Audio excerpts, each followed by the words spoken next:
Please join us for a special trip to Newport, Rhode Island on Thursday, August 24th, sponsored by the Jewish Cultural Club.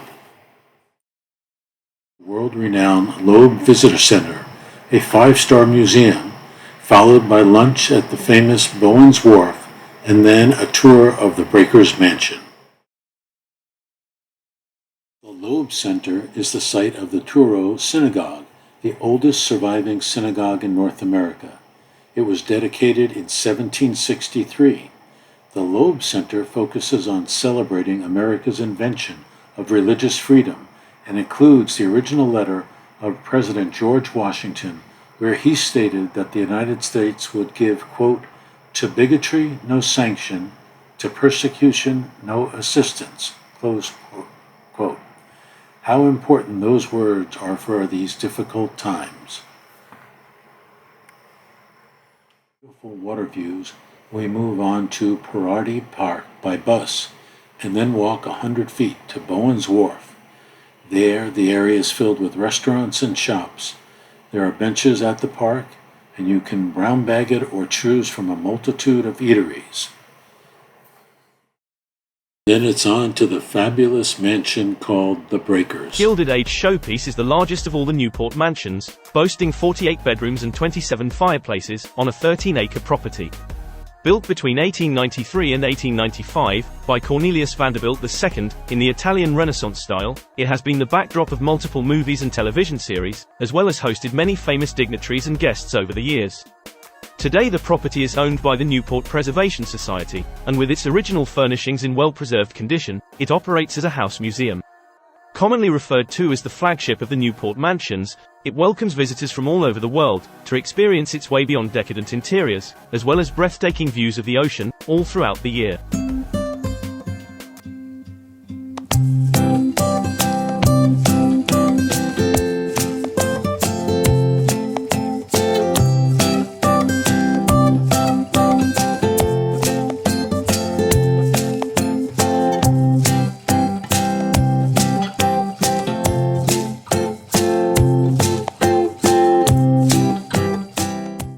Celia, what a trip you have planned up to the Breakers and up to Newport. Tell us a little bit more about it. So good to see you, Marcia. It's been a long time since we've done something like this together. Okay, let's see let me tell you a little bit about the first trip that Lionel and I and my board, which is just wonderful. Okay, this is not a two-man band, okay? And we appreciate all the help that we get. The first trip we ever went to was to the Eldridge Street Synagogue. Now, on that trip was a very special gentleman who was involved, I believe, with filming everything that went on in the village, whether it was called Focus or not, you would have to tell me. But his name was Marvin Shapiro, and he decided to load the bus up with his cameras and whatever, and he filmed the event at the Eldridge Street Synagogue. That's in New York City. It's in New York City on the Lower East Side, and it's years ago. The Jewish Culture Club has been in business for quite a while, but Lionel and I took it over 17 years ago, and we've done a lot of things in that time, and I thought, well, it would be interesting to share the first trip and the last trip, which was in the fall, I guess, or the spring. No, we went in the spring. I've sort of lost track of time a little bit with I don't have the exact date, but the last trip that we took was to the New York Historical Society, which, for your information, is across from the Museum of Natural History. I was a Brooklyn girl. I have never been to the New York Historical Society, and what a treat. The trip included other things, but people were so impressed with that museum, Marcia, that they wish they could have spent the whole day there. But we always look for variety. We take people and we would like to do a bit of this, a bit of that, so there's something in it for everyone. Okay, at the New York Historical Society, we saw pickles and pastrami, and that's what prompted us to go, because that has something to do with Jewish culture and everybody's culture. Everyone loves Levy's rye bread and a good corned beef sandwich, you know that. Okay, And a good dill pickle. absolutely. And it ends with "I'll have what she's eating," Okay. and it was really phenomenal. And I have to compliment the people who helped me set up the trip at the museum. I was treated royally, and I was helped, and because I had never been there, and that made me, edgy. I am responsible for all these people on the bus and so on. It went very well. Also, we went to the High Line, and we went to Chelsea Market, and it was a wonderful day. I have to say it was raining when we left, and I was very edgy. We got to the city, a few drops came down, and out came the sun. And dried up all the rain. And you know what? It was really, special that people could have such a wonderful day. It was warm. People crossed the street and went to Central Park. There was an awful lot to do.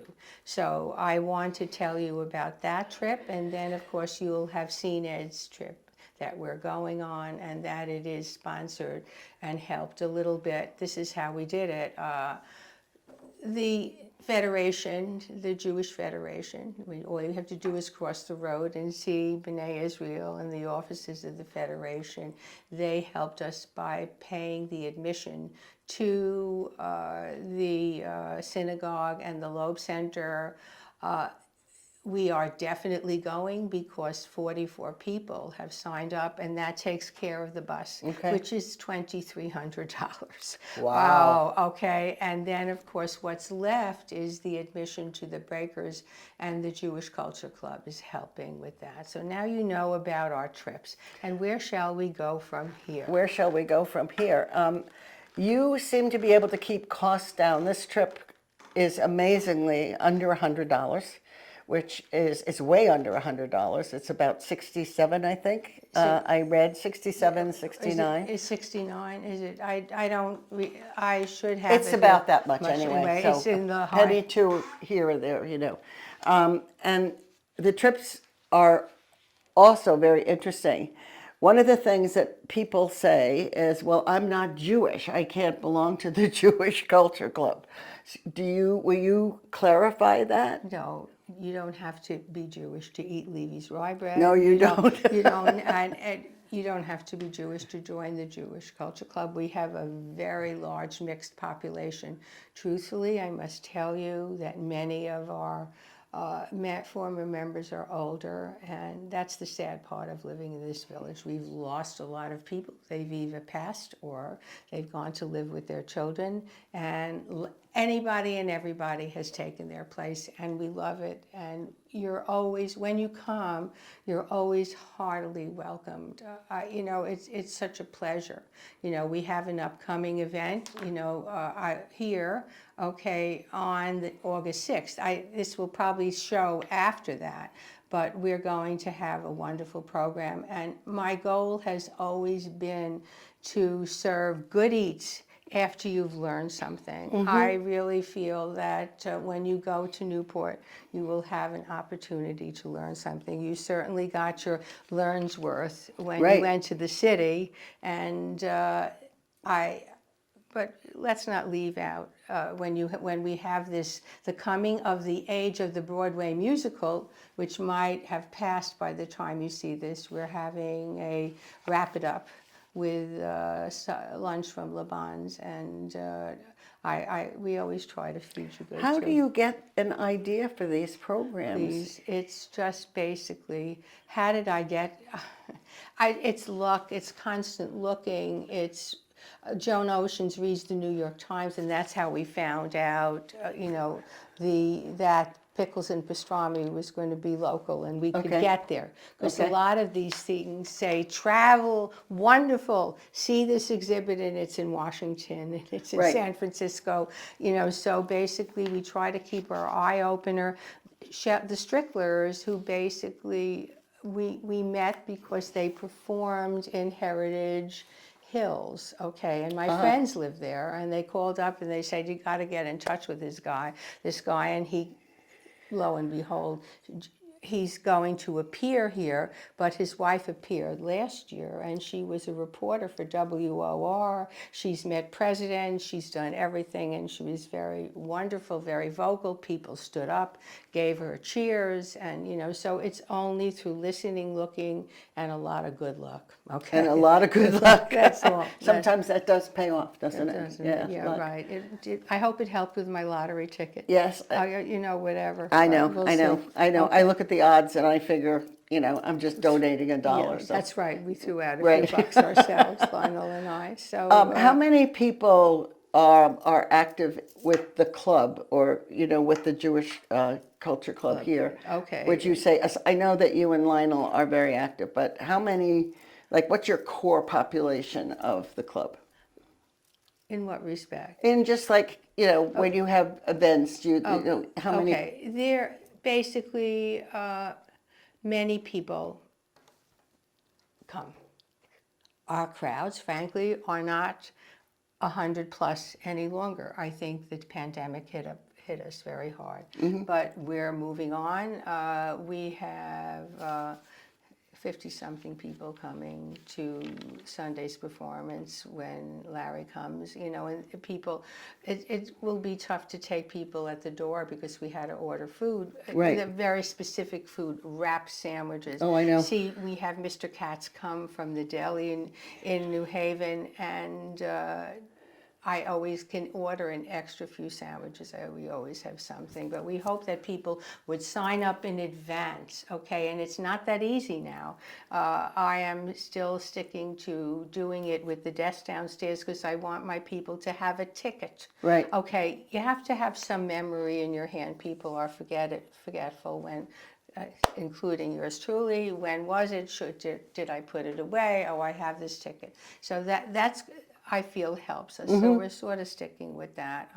We have many people that are too elderly to come out, okay? But they still send me their $8. We are the only club here that charges $8. Okay. Okay, now if I could move on, I wanted to tell you what we did a little bit this year. Sure. Okay, and I have to flip over because I'm not so good without notes, speaking, I will be 68 on my next, because I reversed the number, it's 86, okay, whatever. Very successfully this year, okay, we showed a lot of movies you would never see anywhere. And it's a cheap date. When you hire entertainment, it's very expensive. So that sort of helps it open it to people a little more, okay? Let's take a look at this paper. I really have to. The first movie we showed, okay, was when Southbury said no to the Nazis, thanks to the help of Ed Ellison with many things, and it was showed twice, and we did very well with that, and it opened up to lead to a wonderful celebration here. Can I say last year? Was it last year? And we were part of that, and we felt very, very, very proud of that. I do want to say something. I was a child during World War II, and there's a lot of just things going on in our family because many of them had come here, but a lot of them were left in Europe, and the family was frantic, okay? And my parents married in 1934, and they went to Europe on their honeymoon, and they were horrified when they got there because their trip was done by train and the Nazi soldiers were already on the train. And when they went to visit their families, my mother's family was poor. My father's family did a little better, and my father said, "You can't live here anymore, you've got to get out."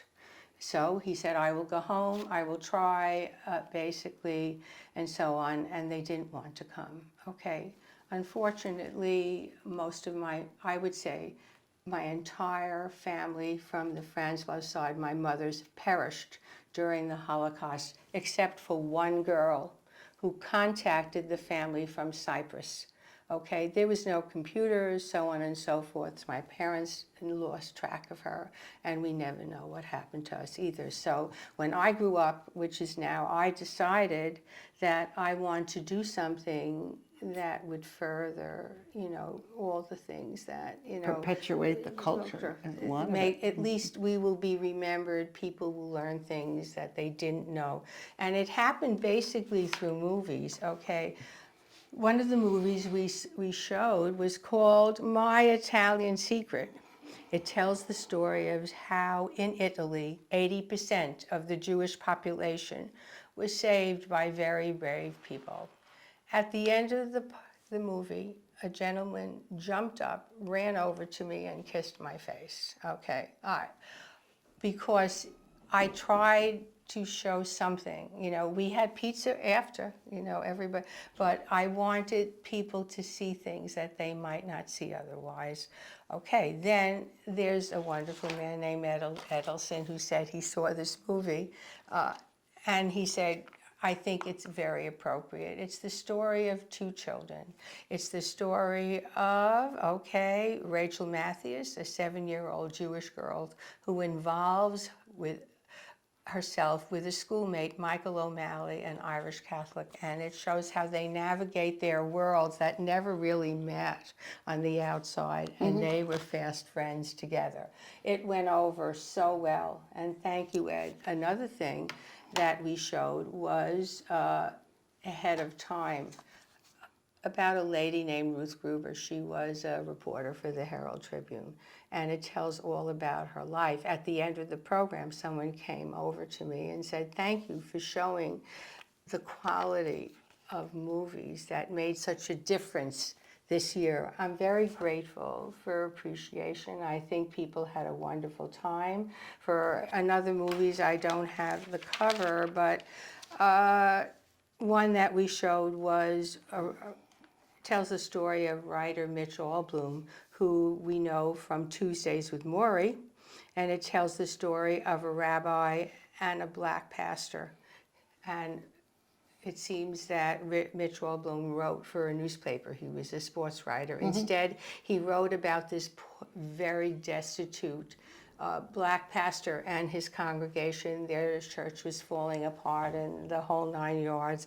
And he wrote about it, and the congregation blossomed. So there were things that you wouldn't see at the local flicks unless you want to see Barbie, which might be worthwhile and adorable. And of course, Oppenheimer. Thank you. And I always chuckle because for years Thelma Oppenheimer lived here, and now she sees her name all over the theater screen. I think I've told you a lot about our enthusiasm, my help from my husband, the people who show, the people who thank me, the people who've enjoyed what we've done, and back to Ruth Gruber. On one of our trips, we went to the Heritage Museum downtown, and she was being honored for her 100th birthday that day. Wow. Also, we saw the main show was about Emma Lazarus, who was so involved with the Statue of Liberty and her wonderful poetry. So we have taken a lot of trips. We went to the Tenement Museum.